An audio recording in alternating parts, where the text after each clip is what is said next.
Hi, my name's Ross. I'm a lazy photographer from Northern Ireland. Lazy because over the last number of years I've been hunting for a way to get great looking images straight out of my camera without the need for editing. Recently I've had the most success doing just that with my LUMIX cameras, and I've put a lot of time into designing LUTs and looks, all with the goal of never needing to edit a photograph ever again. Before that, however, I was mostly shooting with Fujifilm cameras and designing Fujifilm recipes, which some of you might have seen floating around. It was about 4 years ago that I made my first recipe called Soft Chrome, and after that I kind of got addicted to making recipes, making loads and loads and loads and sticking them on my website for everyone to enjoy. I get recipe recommendation requests like all the time, pretty much every day, but recently a friend asked me what some of my most popular recipes were, and I literally didn't know, so I dipped into the back end of my website to have a look and see what some of the most popular recipes that I've created were. The results of this actually surprised me, so I thought I would make this video to fill you in on my top 5 most popular Fujifilm recipes ever. If you're into shooting Fujifilm recipes, some of these you might be familiar with, but others maybe not so much. So take a look.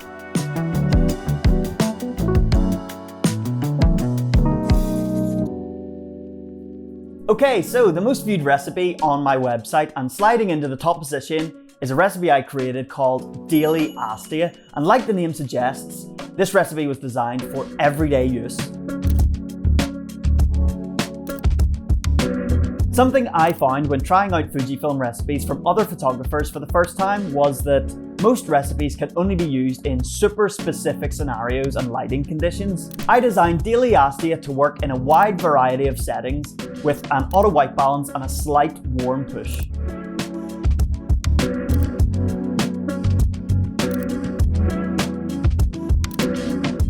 This recipe produces crisp, contrasted images with rich, saturated colors. There's a little sharpness, a lot of clarity, and color turned all the way up. It really packs a punch and makes use of the beautiful film simulation Astia, which, by the way, is one of my favorite film simulations too.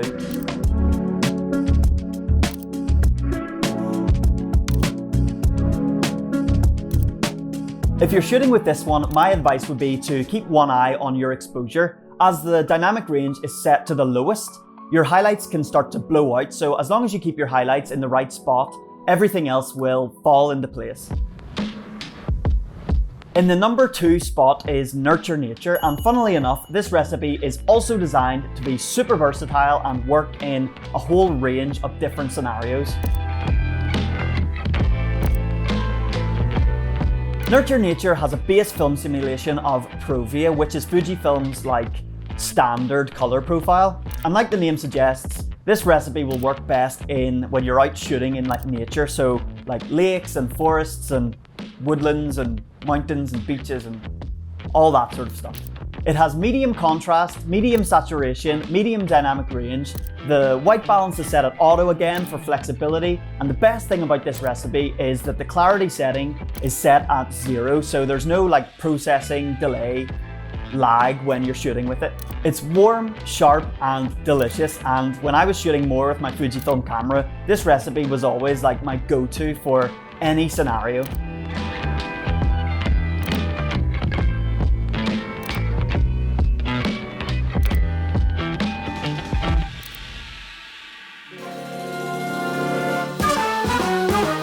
The third most popular Fujifilm recipe, according to my website, really was a surprise to me. It's Fruit Pastel, a recipe and maybe the only recipe I ever designed with a base film simulation of Velvia.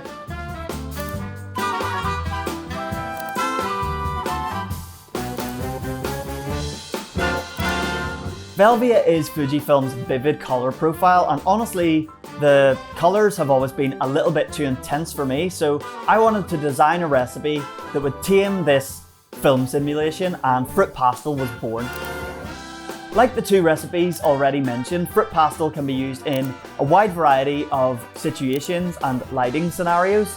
It has an auto white balance, medium dynamic range, 0 clarity, so no lag, and the contrast is softened with a -2 shadow setting.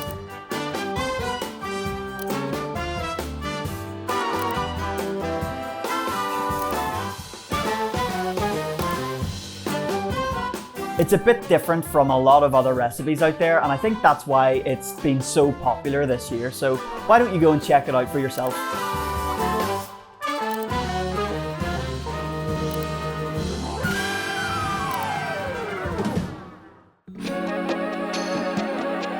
My fourth most popular Fujifilm recipe is a bit more experimental than the others. It's called canned heat, and it gets its name from its extreme warm white balance push.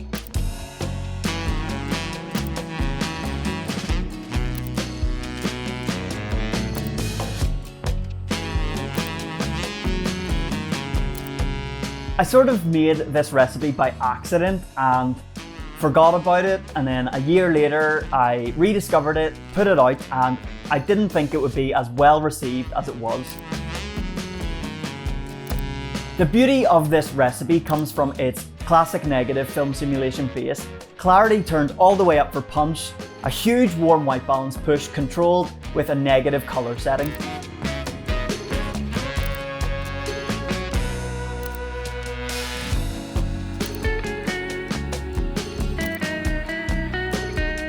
Canned heat has kind of become my Fujifilm teal and orange look, and I secretly love it. It won't work in every scenario, but pull this recipe out in like sunrise or sunset, and not only will this recipe bring the heat, but it'll also bring a healthy dose of magic to your images.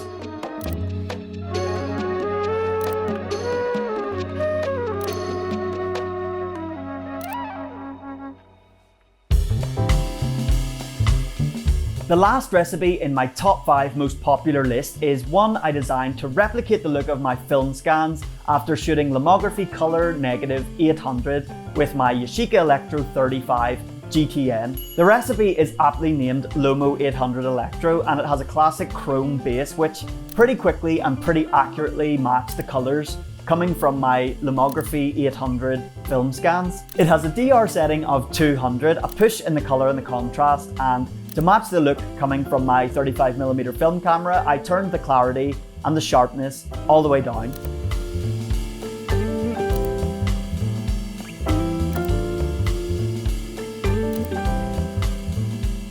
Again, this is a recipe that has a white balance setting of auto for flexibility. Because I was trying to accurately match my film scans with this recipe, I've listed 3 different options for pushing the white balance. One for overcast, one for shade, and one for sun, so take your pick when shooting with it.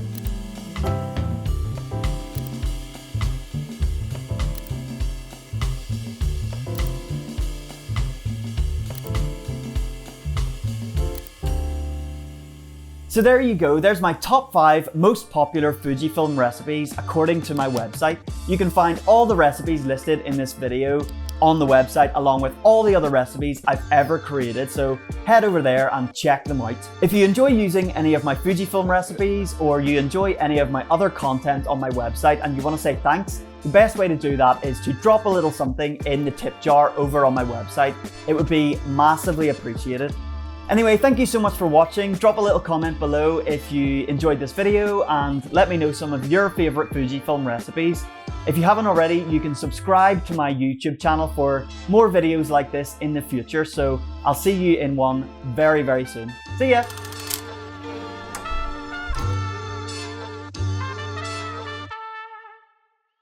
Film camera, I turned the clarity and the sharpness up.